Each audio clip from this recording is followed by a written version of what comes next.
A good segue to upcoming conversation with Jory Johnson. Jory's going to welcome here. We got Jory joining us here. Johnny, Johnny, where's Jory here? Where's our friend Jory? There she is. What's up, Jory? There she is. Yes, we got Jory Johnson. The goat is back. The ultimate nutrition expert here, mornings in the lab. We're here in the protein break. Today, we're going to dive into pre-workout nutrition. What to eat before you hit the gym to maximize energy and endurance. And what I'm excited about today is we got three people here. We got Marty, we got Johnny, we got Jory. And I'm suspecting they're all going to offer a little bit different advice. Maybe not, maybe. But Jory, let's get into this whole idea of pre-workout nutrition. And again, what I have found in my experience is at the end of the day, nation, you need to find out what works best for you. And from my understanding, timing is key when it comes to pre-workout nutrition. You want to eat your meal sometime before, although sometime talk about intermittent fasting when it comes to eating. So Jory, I'm going to start with John first, and I'm going to come to you next, Jory. But John, what's your approach? Competitive bodybuilder, competitive strongman, competitive fitness dude all your life. What's your approach been to fueling up before a heavy lifting session? John Anderson. That's a great question. Great question. And here's the thing. This question is not asked of the person that's deciding what to eat very often. What is the goal of what you're doing? Using myself as a perfect example. When I was training strength, I was eating, especially pre and post, with food that was going to make me perform, like physically, like lifting shit. Then when I was as a pro bodybuilder, if I was in a phase where I was trying to drop body fat, I was eating something with the goal of helping my body drop the body fat. So the question that most people don't ask is, what is the goal here? And most people, they're basically chasing a pump. They want to feel good during a workout, which is great. I understand that. But feeling good during your workout may not always help you with your goals. So that's the first thing that I like to ask people is, okay, like with clients, they come to me, they want to drop body fat. They want to maintain muscle, drop body fat. So we're aggressively going after chewing up body fat. You're going to feel a little flat in your workouts, but that's just part of the equation. You want to make a goddamn omelet, you're going to have to break some eggs. And so it's just one of those things. What is the purpose of the goal? That's what's going to determine what you're going to eat pre and even post. Yeah. I'm stuck on the omelet comments. Yeah, Jory, that's a button, by the way. That's a button. Give me a button, goddammit. I'll make you a button. Jory, you got to follow up the crack and omelet comment with that one. But Jory, when a client comes to you and says, I need some fuel to work out, you're working with pro athletes, amateur athletes, the regular Adam and Eve. What are you saying to somebody, Jory, who's looking for fuel? It's really the same thing. It's what's the outcome? What's the intention? And unless we know that, we can't help with the strategies and put the systems in place. What systems before? And that's exactly the same thing. Are you looking for an endurance? Are you a triathlete, or are you looking for some power and strength? What is the goal? In sport, we have something that's called periodization. And it's a fancy word. We create the plan for what's going on in the moment. And we plan for the future with their. Thank you for making that simple for everybody. That's what, because most people will hear that word like, "What the hell is that?" So thank you for breaking that down. And so it is just that, and you have to go with what's going on. So if you're someone that feels like nauseous in the morning, and the idea of going for a long workout session is just not going to be there. But it's early in the morning and you can't eat breakfast, which is apparently the most important meal in the day. I think every meal is the most important meal of the day, but whatever. Then don't eat breakfast. You're going to go then looking the day before and plan your nutrition the day before. So the early morning, you have some hydration and you go hit the workout. If it's endurance, probably you're going to have some fluid source of carbohydrate throughout that at specific points. But I don't think there's one way to get to a destination. It's figuring out, like what John said, what is the goal? What's the end point? What is your purpose in doing this training? And then you set up the nutrition plan around that. I look at people's schedules, and then I build the nutrition plan around the schedule. People shouldn't have to build their schedule around the nutrition. It's the other way around. And you got to support the demand, the work that's happening. Why? What? Can I add something, Keith? Quick? Please, Marty. Real quick. Make it quick. All right. I'm sure John and Jory can agree that carb is the fuel source. So no matter what your goal is, we're going to probably just be changing the carb or the amount of carbs, right? So there's no need, and I don't know if anyone watching does this, there's no need to drink protein shake in the middle of your bench press sets, all right, or your squat sets. I can't stand that. A lot of people think that's like the key to getting through the workout, and it's not. Carbs are the key to your fuel. So I just wanted to add that in there just in case anybody watching does that, because I see that pretty often. So what you're saying is somebody in the middle of their lift chugs the protein shake because yeah, it's not doing anything for you. Or pre-workout. Pre-workout is one of my, it just makes my gut cringe. So talk about it, Jory. Talk about that. So the pre-workout, if you want to have it, whatever. The caffeine might be really helpful. The amount of beta-alanine, I mean, you got to load that. Otherwise, it's not really doing much for you.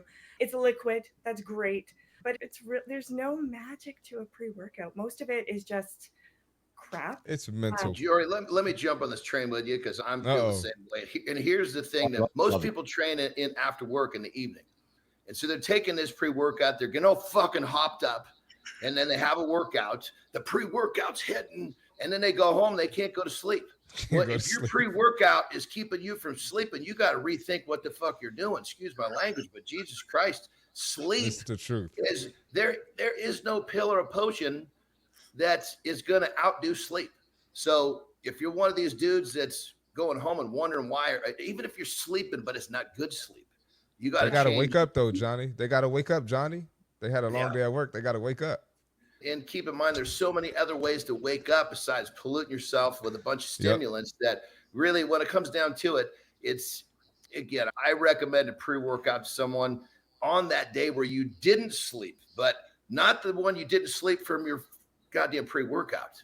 So it should be like a once in a while used tool when you really need it.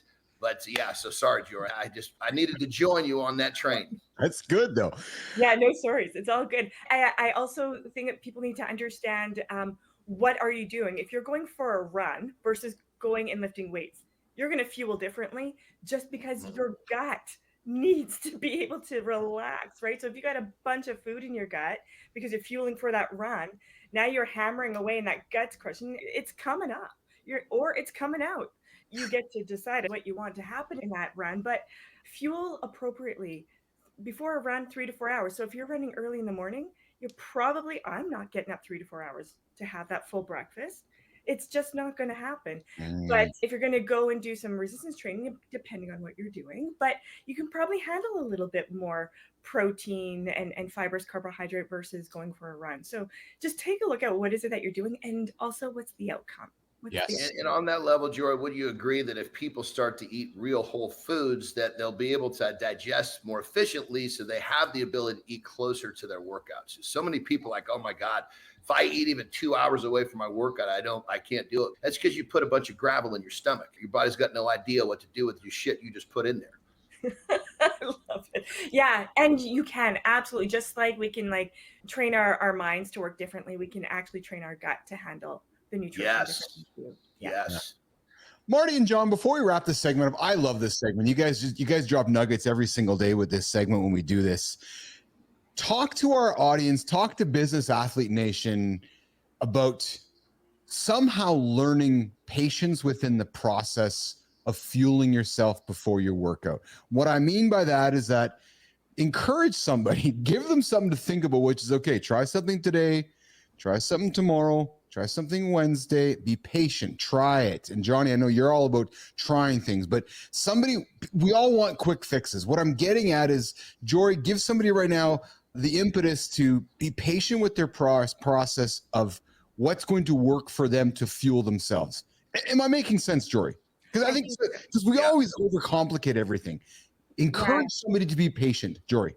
Johnny. Yeah, I think that it's just a quick analogy a little bit here. I don't know any business people online that when you are entering a Zoom meeting and your batteries on your laptop starting to go a little bit low, the Wi-Fi is not going great, you're not planned, you're not prepared, that meeting might not last for you.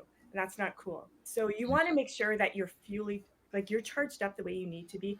You're in a setting where you've got the energy, the flow, the Wi-Fi is working properly. It's the same thing. So figure out what it is that you need. What is the energy that you need?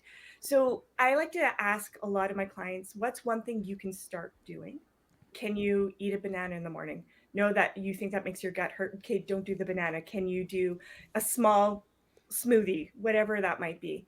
What do you need to stop doing? Oh, procrastinating that you can't get everything ready the night before, right? What do you need to stop doing? And then everyone's doing something that this is the part that gives the hope that, okay, I can work on things. What can you continue doing that you're already doing?